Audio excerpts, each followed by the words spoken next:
I now call this regular meeting of the Committee of the Whole to order at 5:30 p.m. Please call the roll. Ms. Pearson? Present. Mr. Schubert? Ms. McCall? Present. Ms. Bennett? Here. Mr. Carpenter? Here. Ms. Haley? Here. Ms. Stanford? Here. With 6 present, 1 absent, we have a quorum. We'll now take a moment of silence, followed by the Pledge of Allegiance.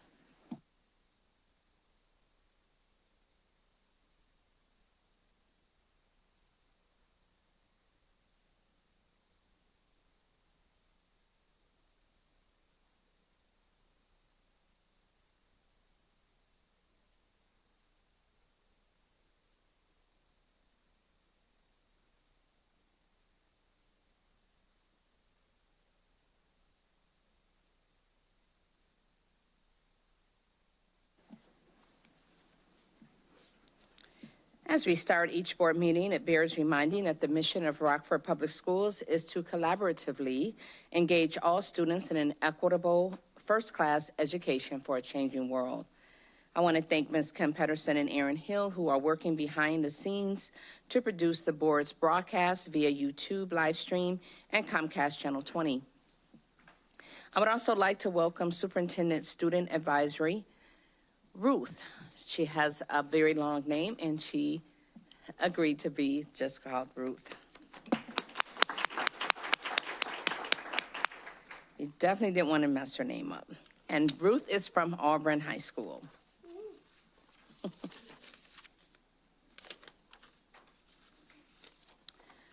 We are now on the regular portion of the meeting. Are there any changes, corrections, or additions to the meeting minutes? If not, they will be accepted as submitted. Thank you. We will now turn it over to the Stakeholders Committee for its presentation. Okay. It's now time for the Stakeholders Committee portion of the meeting. Let's start by showing our 12-month agenda and our feature presentations. Tonight, we will have Dr. Antoine Reed and Maureen Kirschman present on their equity plan for the district. We want to remind board members of the opportunities available to interact with our students, families, and committee each month. Please make sure to check the board calendar on rps205.com on a regular basis for the most up-to-date information.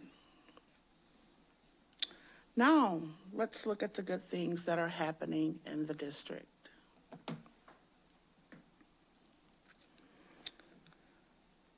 Whitehead Elementary's House Council put the power in students' hands with Kiss a Pig fundraiser. For 1 week, students dropped money into jars to vote for who they want to see smooch a pig for ag in the classroom. Principal Paula Randall had the most money in her jar and got up close and personal with a pig. Meanwhile, students had been working hard on My Path through iReady and writing about math daily to earn a pie-in-the-face celebration. The grade levels with the most participation won a special assembly where the top 3 students got to pie Mrs. Randall, Ms. Skaggs, and their teacher. Way to go, Whitehead students, for making learning fun and for making sure the staff got a little messy. The Auburn Knights JV basketball team had a historic season with a 23-3 overall record and a perfect 18-0 in Nick 10 play. They secured their 3rd straight JV conference title after back-to-back 17-1 finishes. Going undefeated in 24-25 makes this year extra special. Congratulations, Auburn Knights.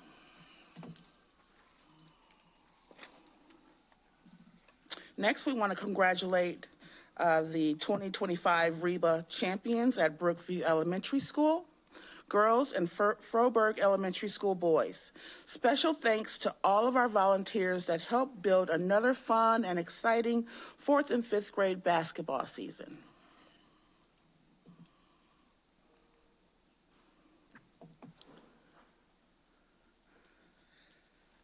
Next, we have Spring Creek Elementary. They celebrated their Read Across America Week with an event to honor Dr. Seuss's birthday. Students explored books from Dr. Seuss's library, and other popular authors while enjoying snacks and drinks. The week was dedicated to fostering a love of reading among children. Next, we are celebrating Thank a Teacher. So Thank a Teacher. Tell us about your favorite RPS 205 teacher. We're looking for stories to share during Teacher Appreciation Week in May. Submit them on the Thank a Teacher page on our website by Monday, April 14th, to be considered for publication on the 205 Vibe.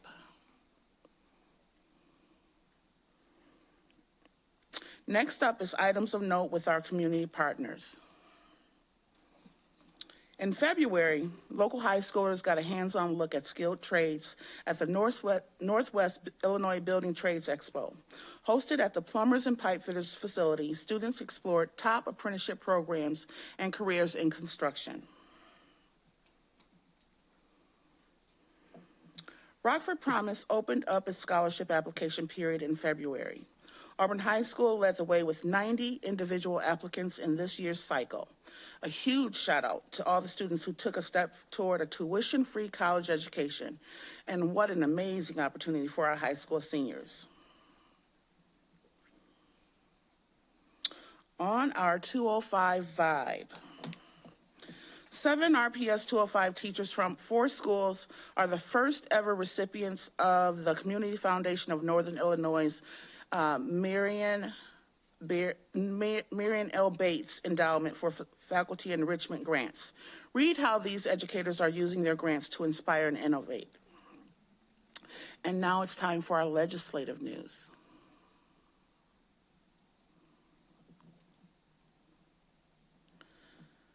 We held our legislative luncheon with local lawmakers on Monday, March 17th at the STEAM Academy at Haskell. We showcased Haskell's recent successes and discussed how we can work together to continue strengthening public education in Rockford. The luncheon featured engaging discussions on key initiatives and student achievements, a Q&A panel led by our Superintendent Student Advisory Council, and a guided school tour led by student ambassadors.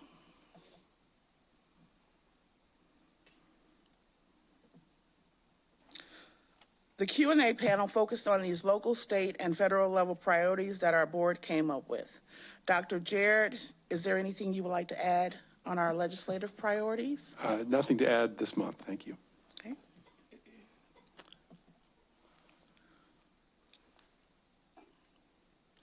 And now for some internal and external news. Rockford area leaders in Reading Nation, Illinois gathered at Summerdale Early Childhood Center last month to discuss a workforce crisis. Employers highlight child care struggles and hiring challenges. A survey found more than 91% of poll respondents support greater public investments in quality child care and early education in order to boost productivity. Be sure to check out our latest issue of Northwest Quarterly magazine. The locally produced publication features our very own Virgil Hobson. Not only does he give back in his role with RPS as a family and community engagement liaison, but he does even more for Rockford. And now for our feature presentation, Dr. Antoine Reed and Maureen Kirschman are here to give us an update on their equity plan. Take it away, guys.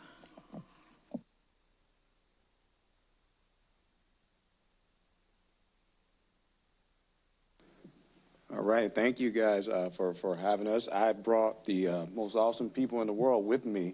They're a little shy, but they're going to come up here with me now because the equity plan for us, we know, the word, in particular DEI, has been consistently under attack. And Rockford, our board president, and our board consistently denounces that by what she says as we start every board meeting.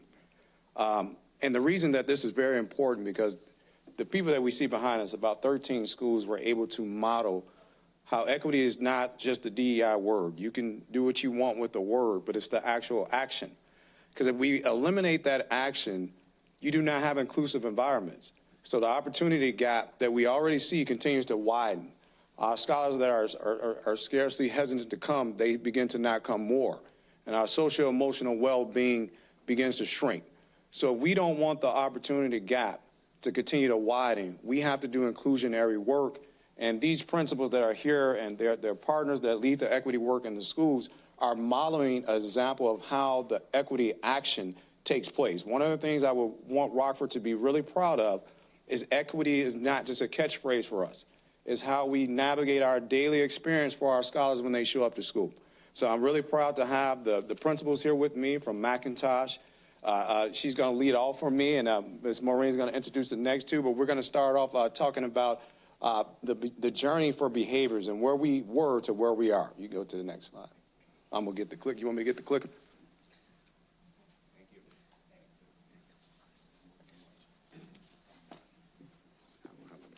You ready? So just nationally, before I turn it over to my superstar here, you see across America, this is not RPS-centric, that scholars are, in particular of color, are struggling with behaviors, attendance, grades, and their social and emotional well-being. We did not just look at this as what the problems are. We took this work, and these 13 schools modeled what actions look like around this work.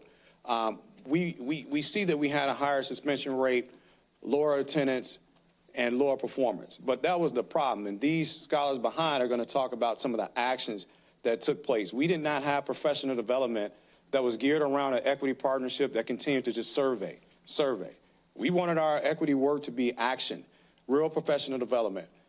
Live. What is the problem that's going on now? Because equity work is what is the now. What is going on in your environment on a daily basis? So we have real-time consultants. So I want to just high-level talk about what we saw with behaviors that made our district a more equitable environment and inclusive for all. Prior to these last couple of years, you would see when you all talked as a board, we talked a lot about suspension rate. But we did not measure suspensions against the work, which was restorative practice. Usually you would see suspensions are measured against restorative practice as dismeasurable. So now this year we have the codes are in our system. So where you're putting suspensions in, you also have codes for restorative practice. So you can see how well we are doing as a school as it relates to restoring the harm and getting the scholar back on track. Our schools are now going to be trained in a train-the-trainer model where we're going to send people to get trained on restorative practice so we can make sure our entire district is understanding how restorative practice plays out. And when you look at targeted universalism, Dr. Mays, he's a brother from out in Chicago. He's been partnered with us, and he meets directly with the African-American males. He's at most of our schools talking to them about their experience because targeted universalism means we look at the group that's farthest away, we provide the tools for them, and those tools improve our entire district. So I'm going to pass it over to McIntosh and their super principal who's going to talk about some of the work they did in their school, in particular as it relates to behaviors. Hello, everyone.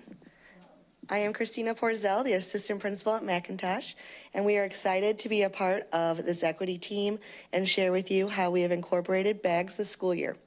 Our student leaders have been hard at work collecting CHAMPS data throughout our building to ensure that our school remains a positive learning environment for all of our students, as you see pictured here. Our 10 student leaders have observed the hallways, restrooms, the cafeteria to track if our students are following CHAMPS expectations, whether that is a conversation level or movement throughout the building. The student leaders meet monthly to discuss how we can help improve certain areas within the building.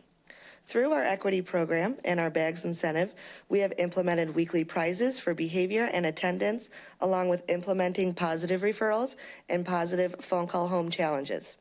Our student leaders give their inputs on the prizes and how we can help make this a successful initiative at our school.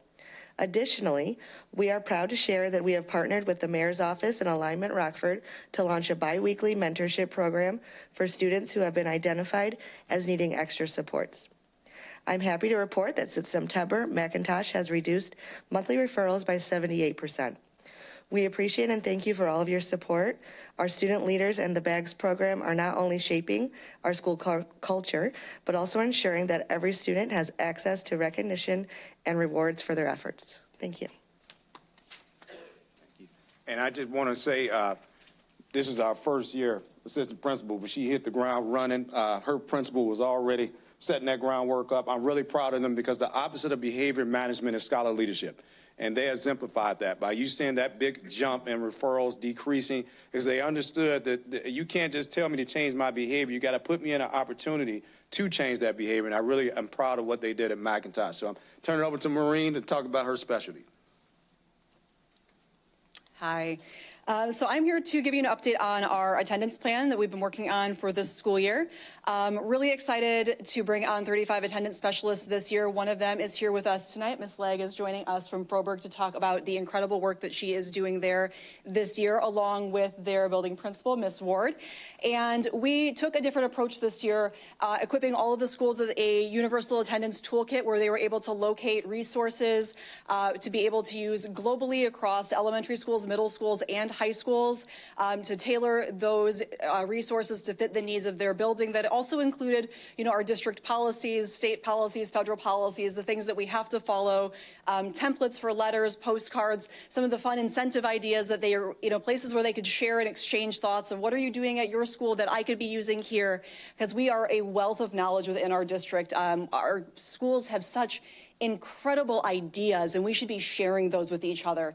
Our fall district incentive program had 1,200 students qualify, and we're really excited for the spring incentive program, which will be down at the UW Sports Factory. And we're constantly working with each other and continuously improving the way that we're looking at attendance. And 10 of our 13 schools have seen significant improvements this year when it comes to chronic absenteeism. Each school has developed their own incentive plan for addressing attendance within their building, and they've made incredible leaps in gains with building relationships with families. Because at the core of it, when we're looking at attendance, we have to work with the family unit and really address the family engagement piece of it and look at the community as a whole of what does our family need and how can we wrap around to support the entire family and build up that family engagement. So we're really looking at that root cause. And again, looking at the students of what our students need to feel like they belong, that they're a part of this building, that they belong here, and that they know that we truly want them to be a part of our community. But to talk more about what this looks like inside of a building, I'd like to invite up our guests from Froberg to talk about what they're seeing.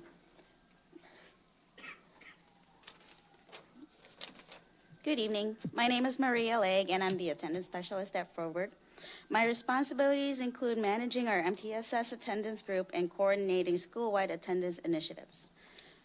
For our MTSS attendance group, we identified students based on their attendance data from Panorama, specifically those with attendance rates between 80% and 90% after the first trimester. We initiated contact with these families to express our commitment to their students' success and to collaborate on improving attendance. Following these initial communications, we conducted intake surveys to identify the root causes of student absences. So based on our data, which indicated that Mondays and Fridays had the highest rates of absenteeism, we scheduled our MTSS group meetings on those days. During these sessions, students, our behavior intervention specialists, and I utilized the Wayfinder program to strengthen students' social and emotional skills. Our primary focus areas within the group include cultivating a sense of belonging, promoting collaboration, building teamwork, addressing and understanding feelings, enhancing adaptability. In addition to the MTSS group, I also manage our school-wide attendance incentives. Each week, we conduct a raffle among students in grades K through 5 who have achieved perfect attendance. One student from each classroom is selected to choose a mystery bag from a basket. This weekly incentive is designed to encourage consistent attendance across the entire school. Lastly, my role as an attendance specialist requires that I send out 3- and 5-day unexcused absence letters, 10-day compulsory notices, and tardy notices. These are to inform parents that their child has either missed school or has been tardy multiple days. Sending out these letters has been crucial in providing clear communication for our parents so we can find root causes and be able to provide the best fit support for our chronic absenteeism students who need them the most. Thank you.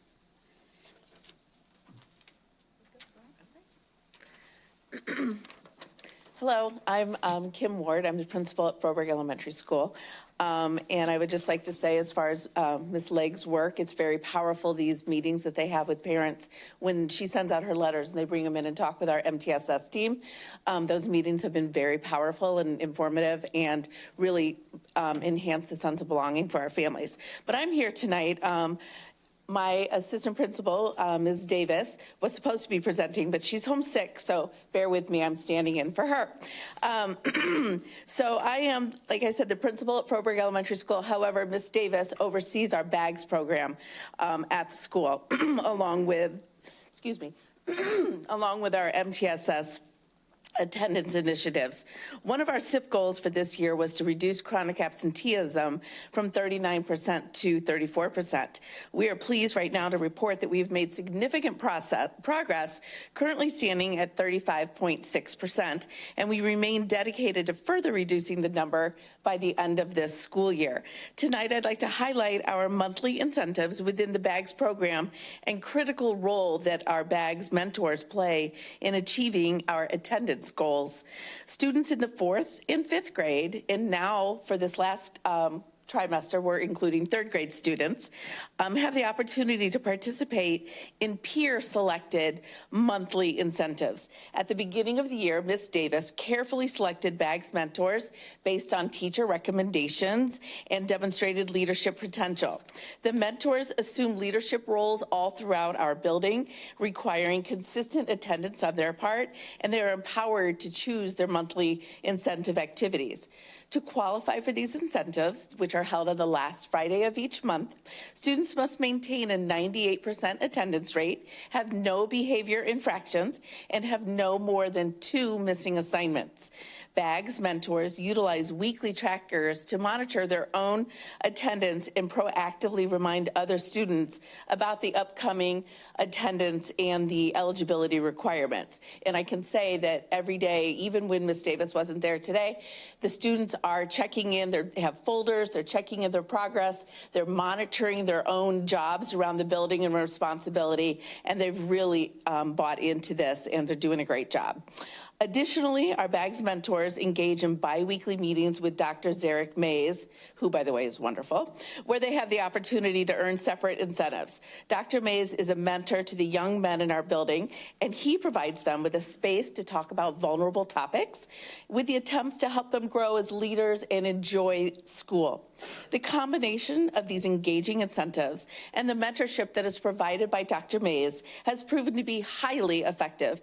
Students have expressed enthusiastic appreciation, and as a school, we have observed tangible progress and positive impact on our attendance rates. Thank you.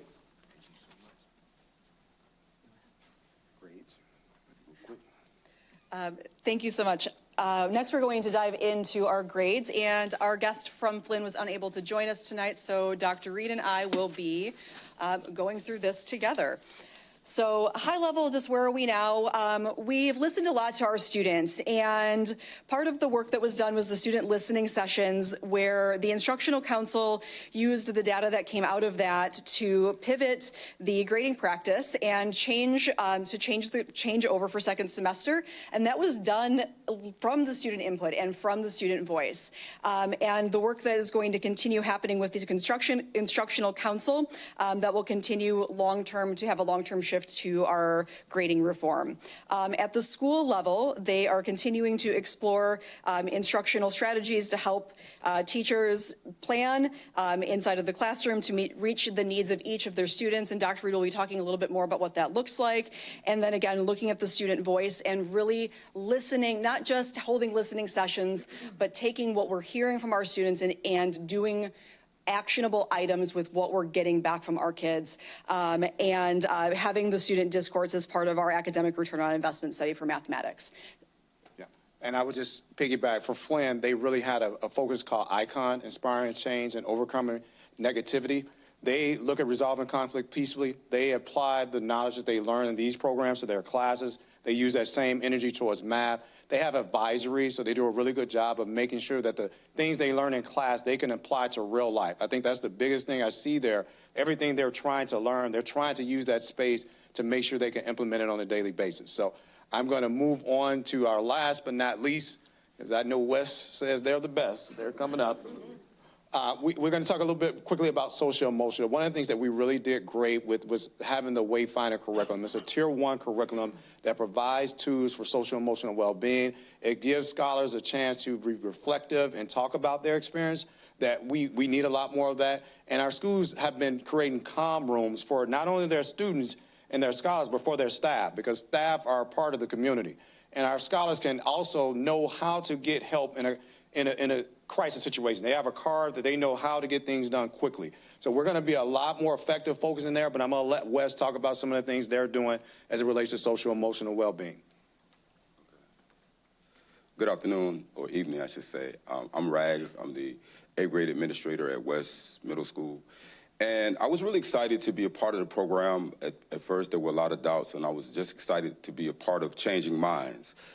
The reality of it is that I got really even more excited as students start to buy into what was happening. They were excited about being a part of the Bags Initiative.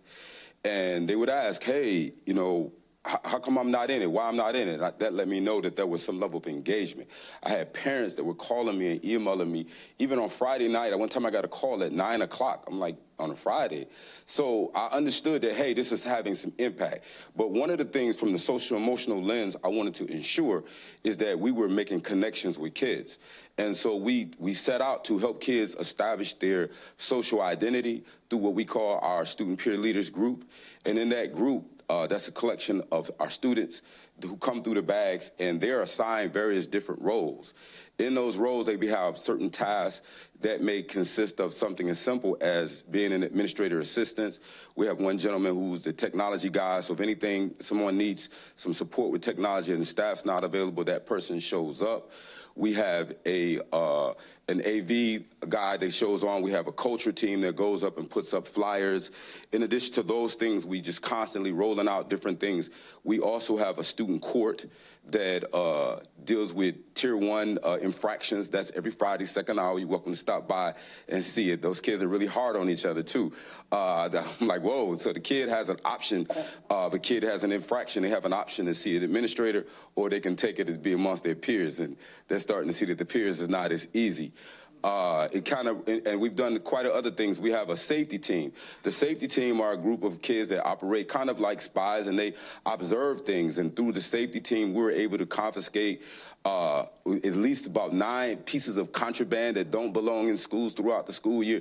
And all of these things help kids establish their level of connection in our school and feel a part of it. And they feel excited, and they feel just embraced in our community. And that is really what's helped us to establish this social, emotional, and that connection that we were looking for. Thank you. So just to summarize, thank you guys for your time. We are focusing on targeting universalism, mental health, grading practice. But if we were to say something, it's more about the scholar leading the experience. To have a well-rounded social, emotional well-being scholar, they have to be a part of the experience. It's not about the lecture, it's about the learning. And I think if the one thing we take away from the Bags Initiative and equity work is that our scholars don't know it all, but they're willing to learn it all if they're included in the conversation and the process. So that is it. I thank them for coming because they are modeling how equity is an action, not a catchphrase. And I'm really proud of their work in their schools because they're going to model how this work looks across our district. Any questions?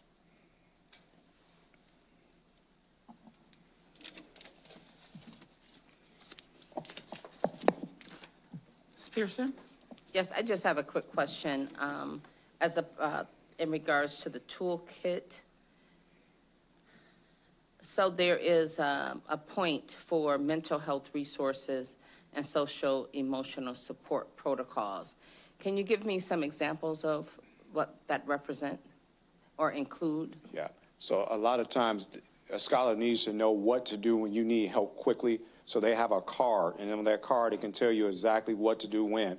The second part of that card is our partnership with our external partners because help may be needed on the weekend. And so I need to know what to do on the weekend. And even deeper, Maureen's team has created an app where if a family needs food in certain places, they know where to go to get food or clothes. So we're building that out to be a little more robust because social emotional well-being can be impacted by anything. I didn't eat today.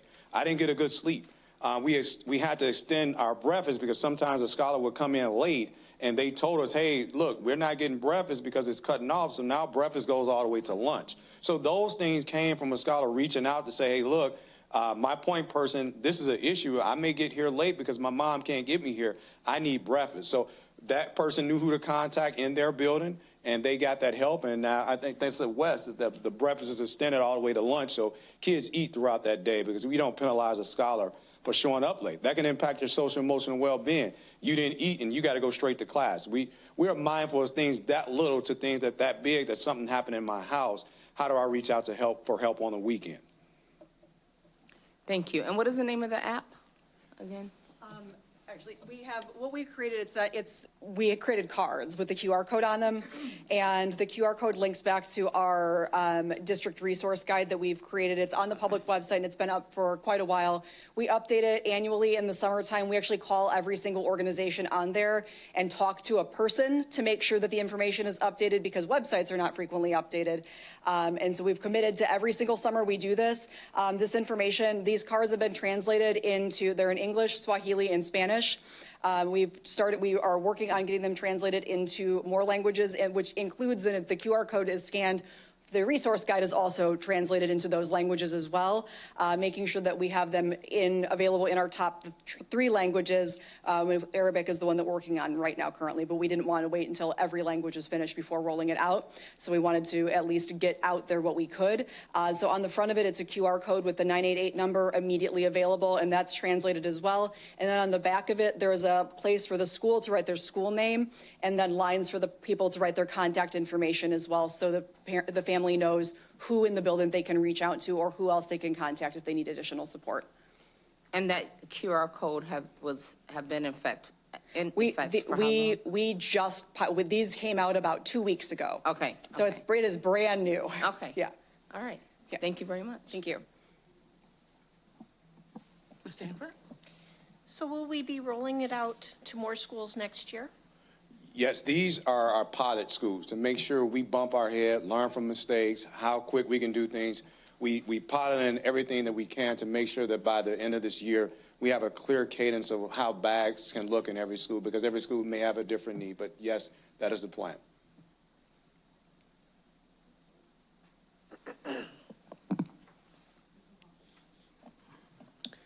So I want to know what your plan is as far as securing buy-in for the other schools that this is going to be released to. Like, how are you preparing the other buildings for this type of initiative? The good thing is that it's tiered. So these schools are bought in because they get everything. Some other schools are tiered that they may just get Dr. Mays. For example, Dr. Mays just goes to Guilford. So all schools get something, but they don't get it all because we wanted to make sure we were not stretched thin. So these were schools that tagged into us, and so we prioritized them as they get the tier 1 support, where some schools get another tier support, and they may not get the incentive because we can't, get the whole district on the incentive. So the entire district gets a part of it, and they can add to the toolkit, but our 13 get everything that is available as it relates to equity. So it's more tiered in an MTSS way throughout the district, where we want everybody to have access to all part of bags, because it's in panorama moving forward into next year. But everyone will have access to the QR code. Absolutely. That's our goal. That is currently up and going. Every single principal received a form that they could fill out requesting it. We have already sent them to every single all of our liaisons, received them at our last PLC that we had, and we actually broke those down based on the percentage of languages that they had in their building. Those are available to every single school. We've been pushing those out as much as we can, and we will continue as schools need them. I will continue to order those for buildings, absolutely. No matter what building, any building who needs those, we'll order those for them. Okay, thank you. Yeah. And is it possible by the end of the year you'll be able to provide us with data on the frequency that QR code was used? How I'll have to look into that. Tracking the data? I'll have to look into that. Sure. Our objective was more to get the QR code out there and working. I'll have to see how we're tracking its activity. Okay, thank you. Yeah. Any other questions? Okay. If not, I want to thank you all for coming out this evening, taking time out and giving this presentation. We really and truly appreciate it, and we like the fact that this is going on. So thank you so much.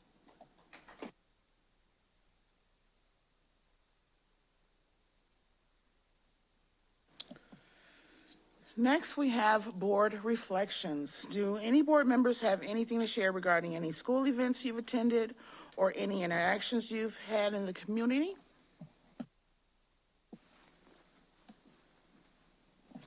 Ms. McCall. Thank you. I just wanted to comment. I just spent from last Sunday to this past Saturday 24 hours a day with students from RPS 205 touring colleges in Mississippi and Louisiana. So I just want to say we have some fantastic students. There was a couple of students from the Superintendent's Advisory Board that were on the tour as well. So just wanted to just reiterate the different opportunities that are offered from the community and community partnerships and regarding helping students. It just was a joy to see the students, get immersed in the culture, get immersed. We went to LSU, we saw Mike the Tiger. They had a real tiger, a real life tiger at LSU. So it's like just showing them different things. We had a couple of students that applied to some of the colleges and universities that we visited, and so we look forward to hearing if they are going to pursue any of the universities or colleges that were introduced to them. Again, this is a exposure tour. So what we do is we take the students out and we expose them to the other possibilities to let them know, just see a different side of college life and college activities throughout the United States. So I just want to say, my voice is a little low because we were having a lot of fun. And we had long bus rides, and so it just was a blast, and we have great students. That's all I have to say. Wonderful, thank you. Anybody else? Ms. Bennett. Okay, so I already wrote this down to talk about it, and then it was in the presentation. So I was able to go to Whitehead, and I met with Mrs. Randall, and she was telling me all of the, I thought they were alarming, but students think it's great. So all the incentives that they have, she has no say. She just says, whatever you want to work towards, I'll do it. So they've had her go on the roof. They have done some kind of, something that involved her getting like, not dunked, but like submerged in water of some sort, the pie eating, the pig. I'm like, do they like you? Are they doing this on purpose to you? But she said, I will do anything that they ask me to do. And I just shout out to her for being so open and willing to get a laugh. That's what she said, I'll do anything for a laugh. So, and then also two other things I just wanted to mention. So I was able recently to meet with a few students at Guilford and kind of talk about things that are going well at Guilford, things that are not going so well. And it's just a lovely reminder, and we say it all the time, but any problem that we have, if we just let our young people be in charge of solving it, we would have all of our answers. And it just was very refreshing for them to say, like, these are things that are going really well. Please don't touch them. Please don't do anything about it. And just specific teachers, I wrote down notes and I'm going to send emails, but a few teachers that got shout outs of just like, these students go to school specifically because this teacher is there. And just stuff that it was really, really impactful. So just a shout out to Guilford. So. Ms. McCall. I forgot to say, once they realized that I was on the school board and the vice president of the school board, I got all type of comments from school lunch is nasty to to what we need to do as far as having open campuses and things. But I've had 45 students in my ear this whole week talking about different things regarding their respective schools. So there were students from all 5 high schools that attended on this tour as well. So it's a great mixture, and I got an earful for a lot of different things. I just wanted to make sure we noted that they did take advantage of pulling my ear and letting me know what they felt about how things are going in RPS 205. Great. So that concludes the stakeholders portion of the meeting, and thank you. Thank you, Ms. Haley. Mr. Carpenter or Ms. Bennett will now lead the Performance and Monitoring Committee. Okay, tonight we do not have any featured presentations. Please review the consent agenda items, and then I'll pause to see if there's any questions or any items up for discussion.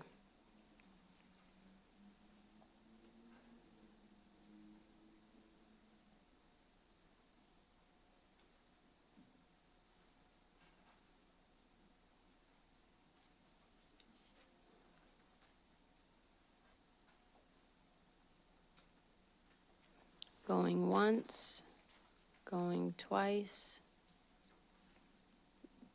Any questions from anyone? Okay, this concludes the business of the Performance Monitoring Committee. Thank you very much.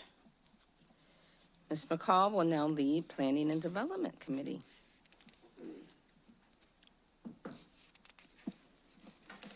Thank you. The first item for the Planning and Development Committee is item A, resolution for public hearing to request waiver of publication of annual statement of affairs from ISB. The school code requires the school board to post a summary of the statement of affairs in the local newspaper prior to December 1 each year. School districts are eligible to petition the Illinois State Board of Education for approval to waive this mandate. We currently post a complete copy, not the summary required for the publication of the Statement of Affairs on our website, and it's also available on ISB's website. One of the requirements for the waiver is to conduct a public hearing seeking public testimony regarding the request. Administration is requesting approval of the resolution to hold a public hearing on May 20th, 2025. If approved by ISB, the waiver will be good for 5 years and will save the district in excess of $3,500 to $5,000 in publishing fees annually.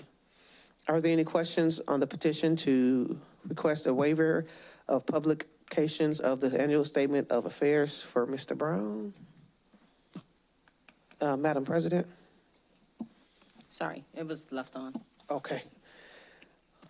Seeing no questions, this will be brought forward to the April 15th, 2025 board meeting for action.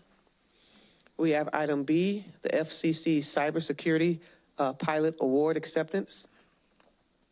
Rockford Public Schools applied for the FCC Cybersecurity Pilot Program and was selected as one of 707 national participants from a pool of 2,337 applicants. The opportunity provides the RPS 205 IT Security Department the opportunity to continue to improve the cybersecurity strategy aligned in the NIST standard through a grant pilot. The district's participation in the program will be used in the federal government, the district's participation in the program will be used to inform the federal government on whether K-12 education cybersecurity funding programs should be offered to all E-rate eligible schools and libraries. The administration is seeking board approval to accept the proceeding with a 3-year FCC cybersecurity pilot program, including acceptance of the pre-discounted federal committed of $1,028,282, and in the district's 3-year commitment of $102,800. The Universal Service selected vendor for the Security Information and Event Management System will be identified after March 28th, 2025. Are there any questions regarding the FCC Cybersecurity Pilot Award acceptance? Seeing none, this will be brought forward. Excuse me. Oh, sorry. Vice President McCall, can you repeat what will be on the what will occur on the 28th?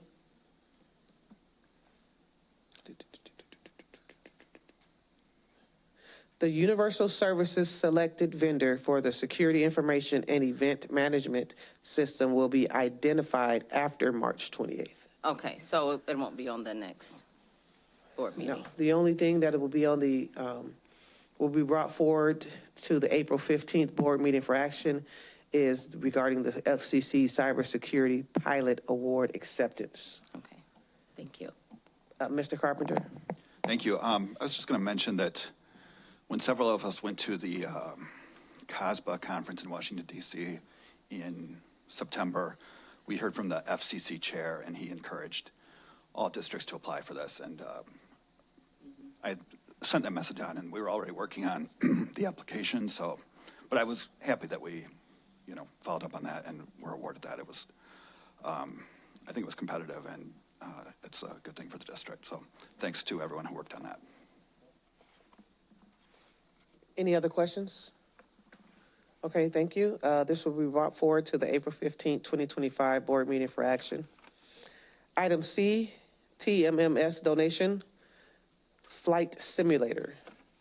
Thurgood Marshall has been selected to have a SIA flight simulator donated to our flight and space class. This class is part of our Project Lead the Way curriculum. Having this professional grade simulator will enhance the students' hands-on real-life experiences. Are there any questions regarding the Thurgood Marshall donation of the flight simulator? Seeing none, this will be brought forward to the April 15th board meeting for action. The next, we will have the item, preview of consent items. Below are the consent agenda items for Planning and Development Committee. We have letter A, IFB 25-21, Conklin IAB School Building, addition opening date 4/8/25. We have item B, IFB 25-32, Welsh ES roof replacement. Item C, IFB 25-33, Spring Creek ES site logistics. And item D, builders risk policy. Are there any questions regarding the item for consent? Mrs. Bennett. I have a question about Spring Creek,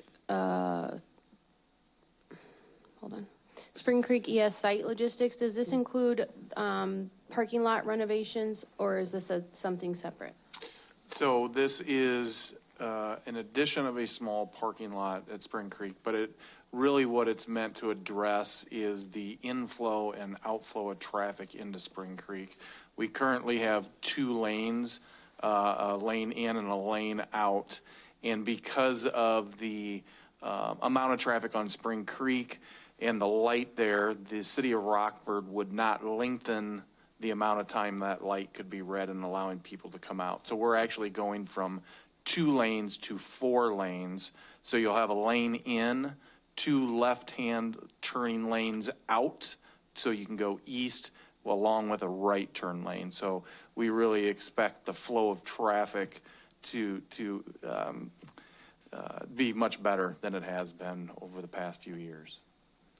Okay, and I know when I went there, maybe it was a month ago, that there was concerns that the light was having difficulties working. And so I had reached out to RPS, and I'd also reached out to City of Rockford.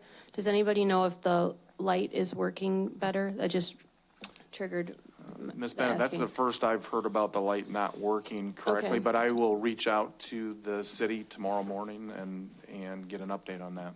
Okay, I can find the email thread, and I can, it was included in my conversations, I think. I don't know, I'll see who it was with, but I was emailing about the parking lot problems in addition to the light, so I'll follow up, sorry. Thank you. Any other questions or comments? Thank you, and that completes the report for the Planning and Development Committee. Thank you, Vice President McCall. We are now on the Governance Committee. Board Policy 3.40 is updated to reflect the statutory changes, including special reporting responsibilities in Policy 5.9, abuse and neglect child reporting. Policy 3.50, is updated to require all administrative personnel be appropriately licensed to meet applicable legal requirements and to reflect the actual practice that the superintendent oversees the evaluation process for administrative personnel. Board Policy 3.60 is updated to require each building principal and assistant principal to complete evaluation training.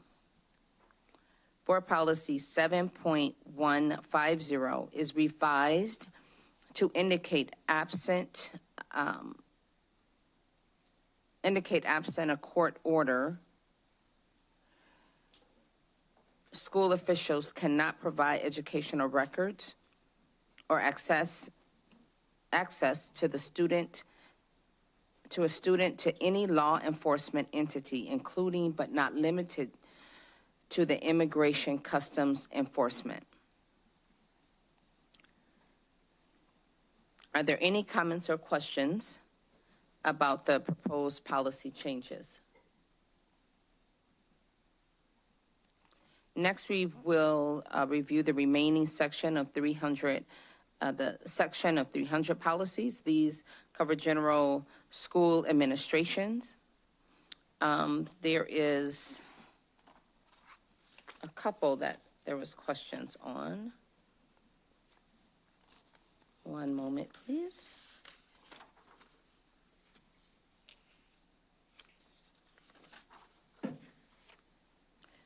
So policy 3.30, the superintendent shall develop organizational chart, including the channels of authority, reporting relationships for school personnel. These channels should be followed and no level should be bypassed except in unusual situations. All personnel should refer matters requiring administrative action to the responsible administrator and may appeal a decision to a higher administrative officer. Whenever possible, each employee should be responsible to only one immediate supervisor. When this is not possible, the division of responsibility must be clear. So I noticed that there was, yes, there is an exhibit. There is an exhibit in regards to the 3.30, and it just have organizational charts. Should we update this with more detail in terms of the chain of command? There's, it indicates that each employee should be responsible to only one immediate supervisor. And I think one of our opportunities is the communication and who's getting information from whom. So, and for the policy exhibit 3.30, we need to add specific information regarding whether it's the school supervisor, the media supervisor, school supervisor, manager, so forth and so on. I'll set this aside. This was last revised in December of 2024, so we may want to take a closer look at that. Thank you.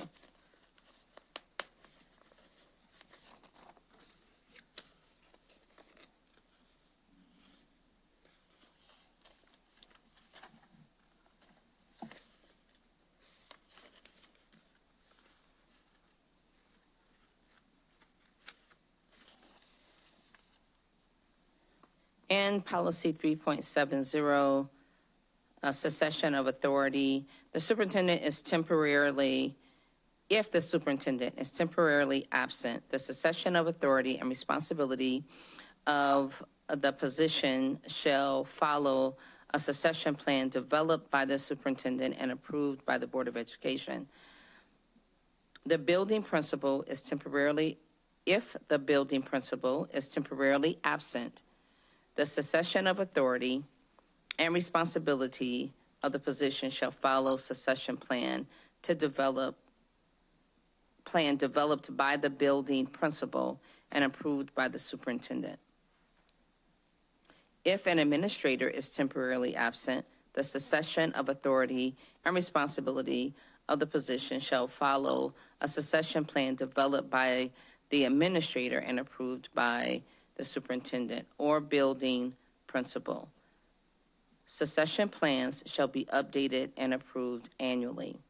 If the superintendent is absent for an extraordinary length of time, the Board of Education will call a Board of Education meeting for the board to appoint, if necessary, an interim administrator. And the cross-reference is 3.70 of the administrative regulation. So this was adopted according to this date on here, January 14th, 1997.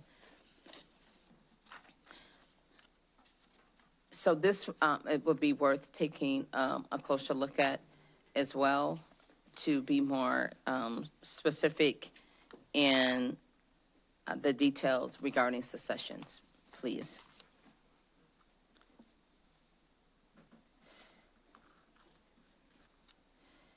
Our next item is a review of the proposed TIFs. The city has asked whether the board has any objections to the proposed TIFs. The first proposed TIF is the Main and Mulberry redevelopment project. The total partials included in this TIF is 18. The next proposal is to expand the River North redevelopment TIF by adding 2 partials. While the administration has no objection to the city's proposal, is there any discussion or comments? So TIFs there's pros and cons if you all want to visit that. Mr. Brown, can you enlighten us on how this will impact the funding for the school district? So typically, the way that a TIF would work is it actually freezes the property values as they are right now. So we wouldn't lose any revenue over the period of time of the TIF, and then hopefully at the expiration of the TIF, we would actually get additional dollars. So by freezing it, it just holds it there, and then, property taxes that are then collected on redeveloped property actually are usually used to pay off bonds that might help redevelop that property, or rebates that are given to property owners that voluntarily, develop their property. But the initial impact to us really will not be negative at all. Okay, very good. Thank you for clarifying that.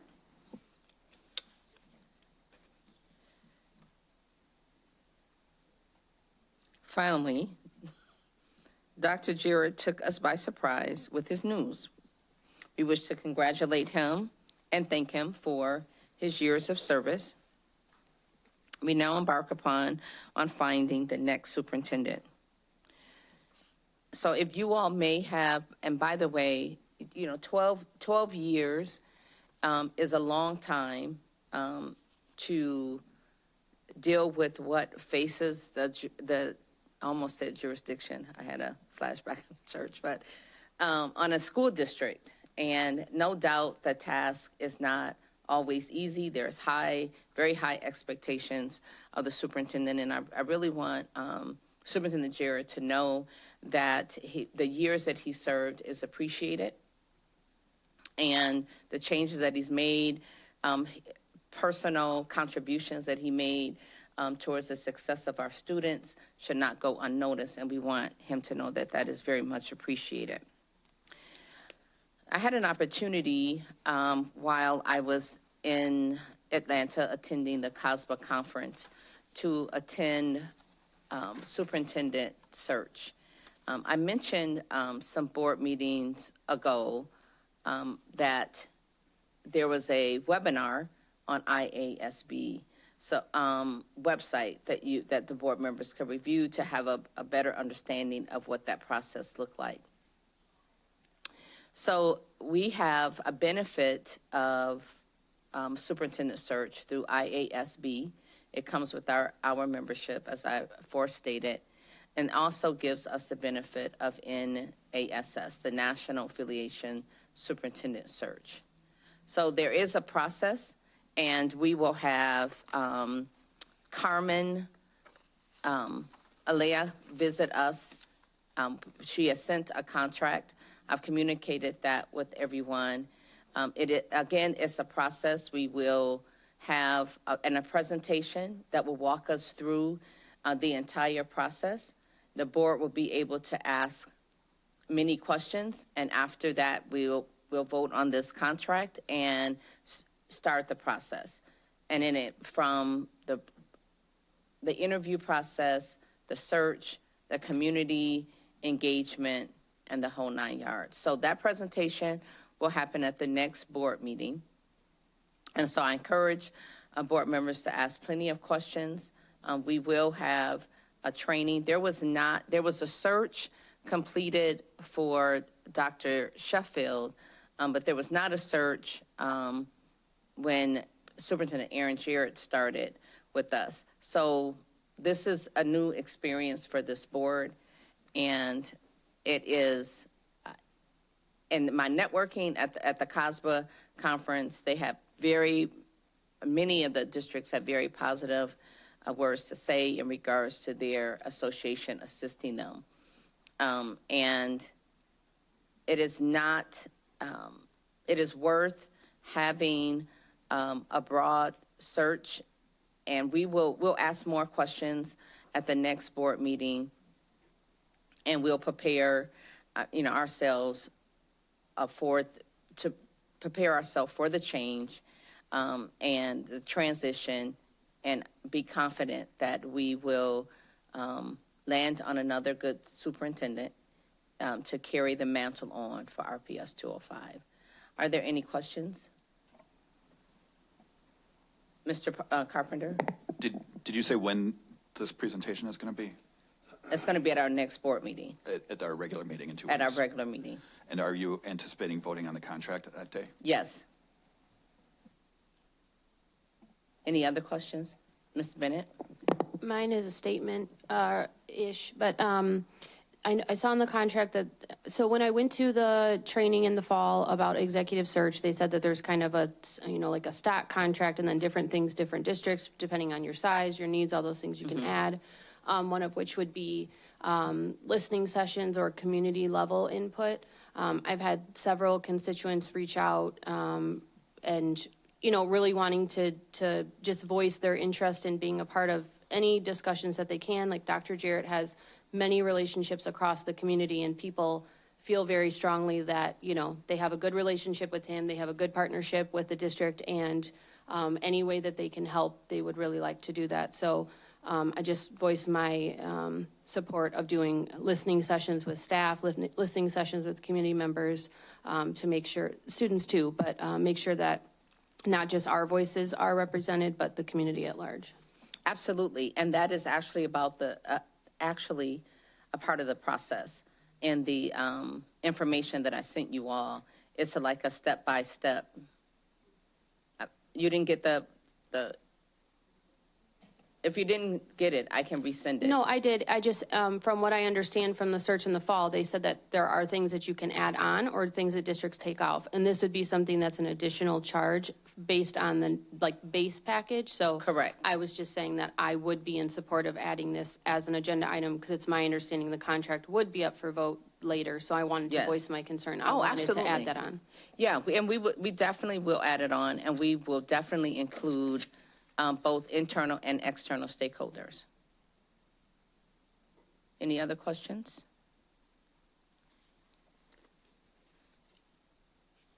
Okay. Yes. Oh, I'm sorry, Lori. I was looking for my... No, you did answer the question. The contract doesn't include that, but it does provide an additional cost. And so we're going to reach out to IASB to make sure that if it goes over $35,000, we have to bid it out. So we'll see what they can provide under that to see how many listening sessions and all of that we can get, because we also have internal stakeholders like our union partners, I'm sure, would want to be part of the process. Absolutely. And I am willing, and we are open to hear from our stakeholders. That is not something, we're going to take advantage of the services and any service that we need to build on, so the community is aware. I know that there are some concerns. Change is inevitable, and it can also be difficult. So we will definitely make sure that our community is involved.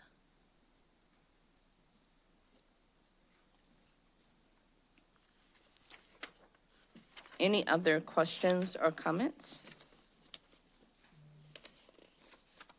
Okay.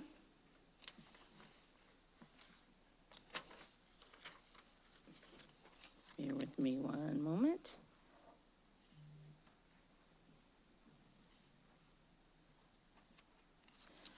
Are there any questions or comments regarding the governance consent items?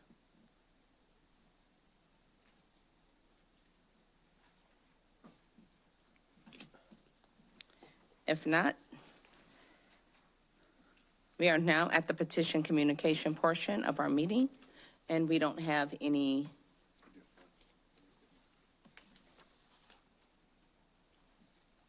One moment, please.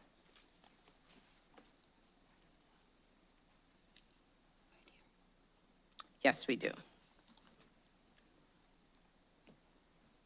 Petition and communication portion of our meeting, where we invite the public to make comments. Ms. Sloatman has signed up to speak. The board will not respond to comments at this time. If it is appropriate, you will be contacted in a timely manner by staff. You'll have no more than 5 minutes to address the board. It is not appropriate to discuss matters that will otherwise be confidential, such as open meetings. If you look to your left, you will see 2 digital clocks. One shows the total time allotted to the public comments, and the other shows the total time for each speaker. Thank you for your cooperation. I'm speaking tonight as an advocate for my daughter and in opposition to the current district policy requiring students from special programs at Auburn to transfer to their home school if they participate in Running Start. My daughter has been a student in both Kappa and Gifted and has been an active participant in athletics and technical theater at Auburn. She was offered a spot in the district's Running Start program to attend classes at Rock Valley in the fall and simultaneously earn her associate's degree and her high school degree. As she agonized over this decision, it became apparent that severing her relationships with Auburn track and Auburn theater would have a negative impact on her mental health. As her parent, I reached out to the district administration to see how this plan was crafted with the best interest of students in mind, and I repeatedly asked to share my concerns in person or over the phone. It took 7 days and 15 emails to get an answer. In Dr. Jarrett's words, "We believe this change will help preserve the Kappa and Gifted offerings." He is telling us that this plan is designed to protect a program, not to protect the mental health needs of students. During those 7 days, I attended the orientation for Running Start and heard from other students how this policy negatively impacts their mental health as well. Although I understand that you invested $30 million in behavioral specialists to support students' mental health, what I am asking to support my child's mental health would not cost additional money. If you are losing students in Gifted, maybe you have a climate and culture problem within your program. I believe that in the long run, you would better protect your programs by providing new opportunities rather than trying to keep students from leaving. Make no mistake, this is a district-level decision that was made to coerce students into staying at Auburn by making leaving more emotionally difficult. Programs should exist to serve students' needs. What is best for students should not be ignored in a misguided attempt to protect the status quo. I cannot change you or your policy. I can only be the best advocate for my daughter that I can. I hope she is as proud of me as I am of her. Thank you, Ms. Sloatman, for expressing your comments and concerns. Does any board members have any recommended agenda items or any additional concerns or comments? If not, I'll take a motion and a second to adjourn. So moved. You all want to stay? Second. Thank you and have a good night.